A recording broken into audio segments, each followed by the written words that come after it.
கிறிஸ்தவர்களின் சகாய அன்னையின் பக்தர்களே, அன்னையினுடைய பெருவிழாவின் நவநாளுக்காக நம்மை தயாரித்து கொண்டிருக்கின்றோம். நவநாட்களிலே நாம் இருக்கின்றோம்.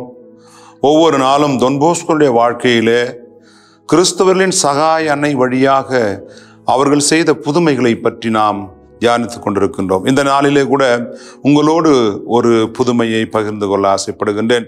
ஒரு நாள் ஒரு இளம் தாய் தன்னுடைய சிறு ஆண் குழந்தையை எடுத்துக்கொண்டு ஆரட்டரினுடைய வாசலில் நின்று கொண்டிருக்கின்றார்கள்.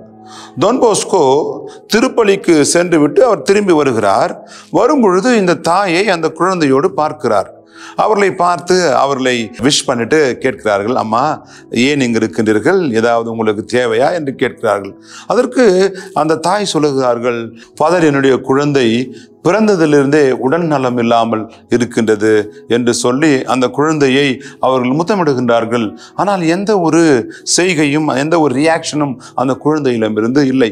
தொன் போஸ்கோ மிகவும் பரிதாபப்பட்டு அந்த குழந்தையை பார்த்து மிகவும் வருத்தமாக இருக்கின்றது, என்ன செய்யலாம் என்று அவர் கேட்கின்றார். இந்த தாய் தொன் போஸ்கோவை பார்த்து, நீங்கள் ஜெபம் செய்தால் என் குழந்தை நன்றாக ஆகிவிடும் என்று அவர் சொல்லுகிறார்கள். தொன் போஸ்கோ சொல்லுகிறார் அந்த அன்னையை பார்த்து, அந்த தாயை பார்த்து, அம்மா நீங்கள் கன்ஃபெஷனுக்கெல்லாம் போகிறீங்களா, ஒப்புரவு அருட்சாதனத்துக்கெல்லாம் நீங்கள் போகிறீங்களா?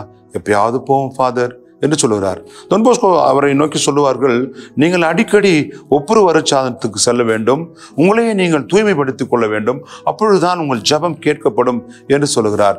அதற்கு இந்த தாய் சொல்லுகிறார், அம்மா ஃபாதர், நான் செய்கிறேன் ஃபாதர், நான் ஒப்புரவு அருட்சாதனத்துக்கு போகிறேன் ஃபாதர் என்று அவர்கள் சொல்லுகிறார்கள். தொன் போஸ்கோ, அம்மா நான் உங்களுக்கு கிறிஸ்தவர்களின் சகாய அன்னையினுடைய ஆசீர்வாதத்தை இந்த குழந்தைக்கும் உங்களுக்கும் கொடுக்கட்டுமா என்று சொல்லுவார். அதற்கு அந்த தாய் சொல்லுவார்கள், ஆமா ஃபாதர், கொடுங்க ஃபாதர் என்று சொல்லுவார்கள். அதற்கு முன்னதாக தொன் போஸ்கோ சொல்லுவார், நீங்கள் இந்த ஆசீர்வாதம் பெற்றுக்கொண்டு இந்த 9 நவநாட்களிலே வீட்டிற்கு சென்று ஒவ்வொரு நாளும் ஒரு விண்ணுலகில் இருக்கிற எங்கள் தந்தையும், ஒரு அருள் நிறைந்த மரியாயையும், ஒரு தந்தைக்கும் மகனுக்கும் தூய ஆவியானவருக்கும் மகிமை உண்டாவதாக என்ற ஜெபத்தை நீங்கள், உங்கள் கணவர், இந்த குழந்தை 3 பேரும் தொடர்ந்து 9 நாட்கள் சொல்ல வேண்டும் என்று அவர் சொல்லுவார். கூறி முடித்துவிட்டு அவர் சகாய அன்னையினுடைய ஆசீர்வாதத்தை அந்த குழந்தைக்கு அவர் கொடுப்பார். கொடுத்த பிற்பாடு இந்த தாயும் சேயும் வீட்டிற்கு சென்று விடுவார்கள். சென்று அவர்கள் இந்த நவநாளிலே ஜெபிக்க ஆரம்பிப்பார்கள் குடும்பமாக. 3 நாள் கழித்து இந்த தாய் அந்த குழந்தையை எடுத்துக்கொண்டு ஆரட்டரிக்கு செல்லுகிறார்கள். அங்கே கிறிஸ்தவனுடைய சகாய அன்னையினுடைய திருப்பலி முடிந்து மிகவும் கூட்டமாக தொன் போஸ்கோவை பார்ப்பதற்கு மக்கள் நின்று கொண்டிருப்பார்கள் வரிசையிலே.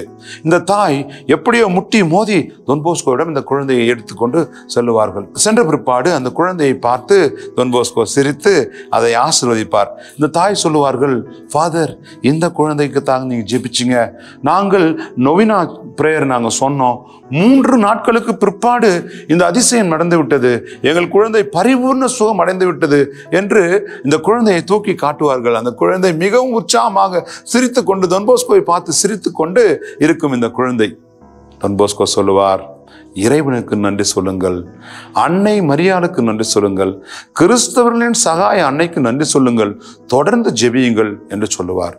உடனடியாக இந்த தாய் தன்னிடம் இருந்த நெக்லஸ், ஒரு மோதிரம், ஒரு கம்மல், இதை எடுத்து தொன் போஸ்கோவிடம் காணிக்கையாக கொடுப்பார்கள்.